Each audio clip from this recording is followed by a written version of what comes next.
विषय गणित। गणित में आज हम व्यंजकों का जोड़ पढ़ेंगे। व्यंजकों का जोड़ पढ़ने से पहले हमने पढ़ा है सजातीय पद व विजातीय पद तथा पद में चर गुणांक व अचर गुणांक। पदों के चर गुणांक अचर गुणांक निकालना सभी को आ गया है जी।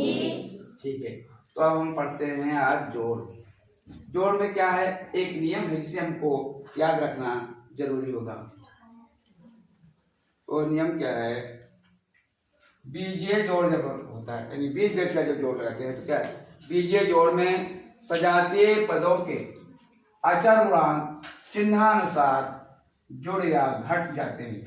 अर्थात यदि सजातीय पद है तो उनके अचर गुणांक जो होंगे चिन्ह के अनुसार, यदि चिन्ह समान होंगे तो राशियां जुड़ जाएंगी और यदि चिन्ह असमान होंगे तो बड़ी राशि में से छोटी राशि घट जाएगी और बड़ी राशि का चिन्ह साथ में आएगा। यदि पद विजातीय होंगे वो ज्यों के त्यों चिन्ह सहित धन या ऋण चिन्ह जो उनके साथ होगा उसके साथ लिख दिए जाते हैं। जैसे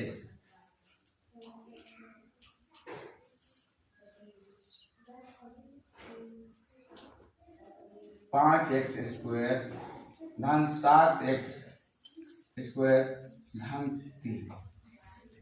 इस व्यंजक में हम देखते हैं 5x² और 7x² दोनों कैसे पद हैं, सजातीय पद हैं।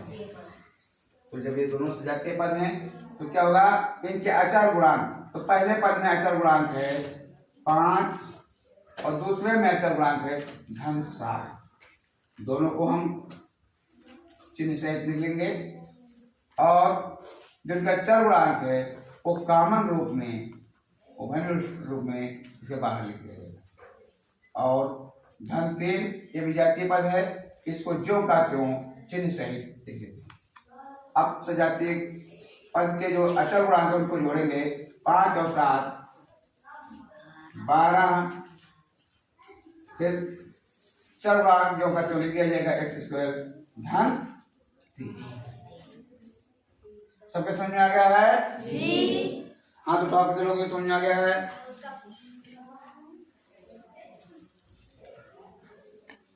सभी लोग ठीक से समझ गए हो जी।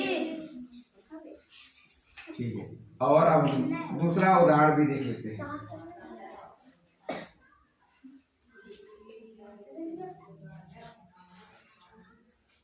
दूसरा उदाहरण में देखेंगे 7x² ऋण 3x धन 5y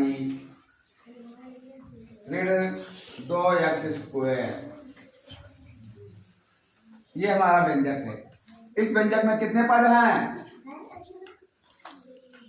इस व्यंजक में कितने पद हैं, बोलो। 4 पद हैं।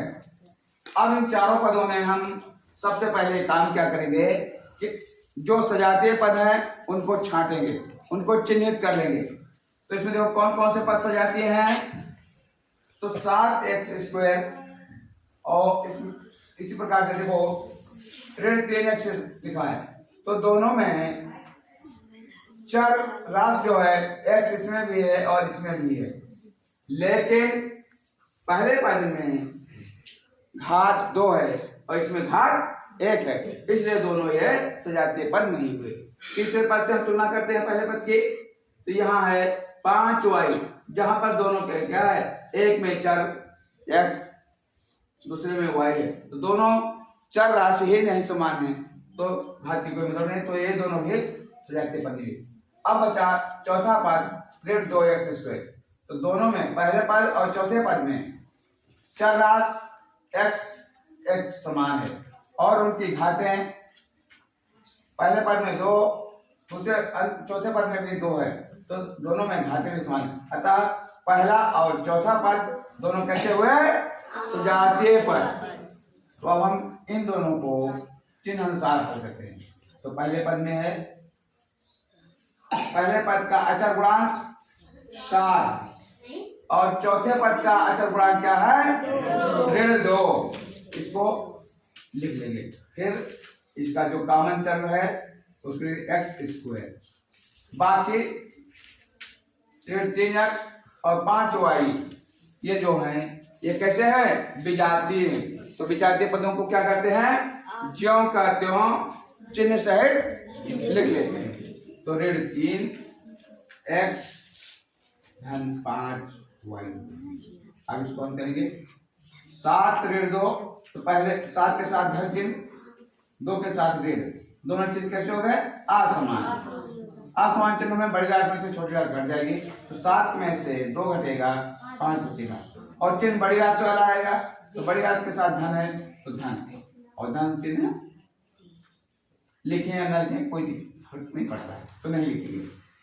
ऋण 3x धन 5। आगे सुनिए। इस प्रकार से चाहे पद अलग अलग हों या एक साथ दिए हों, सब लोग हल कर लेंगे। आगे सुनिए जी। ये तो हमने सीखा जब एक ही व्यंजक में सजातीय पद हैं तो उनको हल करना। अब आगे हम देखते हैं यदि एक से अधिक व्यंजक हैं तो उनको कैसे जोड़ेंगे। तो एक से अधिक व्यंजक में जोड़ने का नियम, एक से अधिक व्यंजक, अधिक व्यंजकों को जोड़ना है। व्यंजकों का जोड़,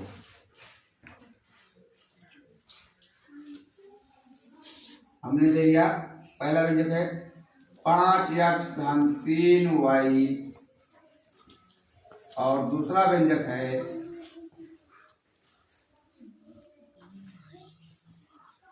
2x ऋण 5y।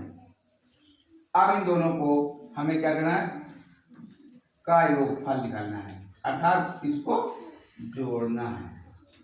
तो कैसे जोड़ेंगे? तो इसको जोड़ने की 2 विधियां हैं। एक होगी पंक्ति विधि, दूसरी होगी स्तंभ विधि। पंक्ति विधि में क्या है? दोनों व्यंजकों को एक लाइन में एक सीध में लिख लेते हैं और स्तंभ विधि में ऊपर नीचे लिखते हैं। तो पहले हम लिखेंगे पंक्ति विधि।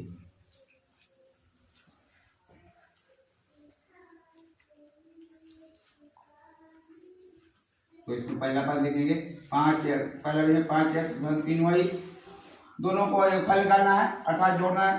धन दूसरा व्यंजक लिखेंगे 2x ऋण 5y। अब ये एक व्यंजक बन गया। इसमें हम देखते हैं सजातीय पद। तो सजातीय पद से जो छान में जाएंगे वो स्पष्ट है। 5x का सजातीय पद है इसमें कोई कौन सा? 2x।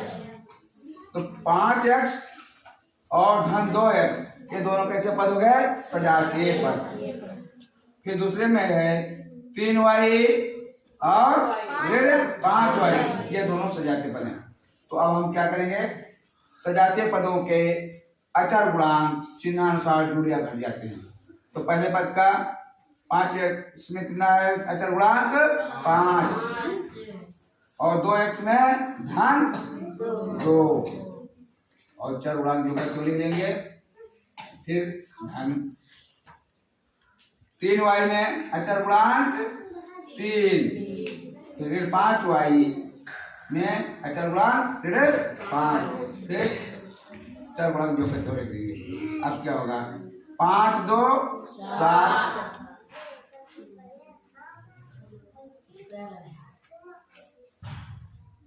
5 2 7 x और धन, अब यहां देखिए 3 के साथ कौन सा चिन्ह है? धन। 5 के साथ ऋण, तो दोनों चिन्ह कैसे हो गए? आसमान। तो बड़ी राशि में से छोटी राशि घट जाएगी, कितना बचेगा? 5 में से 3 घटेगा, 2 बचेगा और चिन्ह कौन सा आएगा? बड़ी राशि। बड़ी राशि के साथ ऋण है तो आएगा ऋण 2y। ये हमारा, इसी प्रकार से सभी सवाल लग जाएंगे।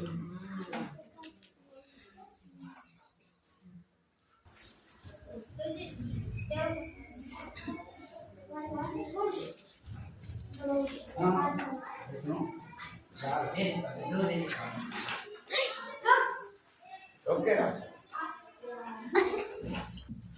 अब हम पढ़ेंगे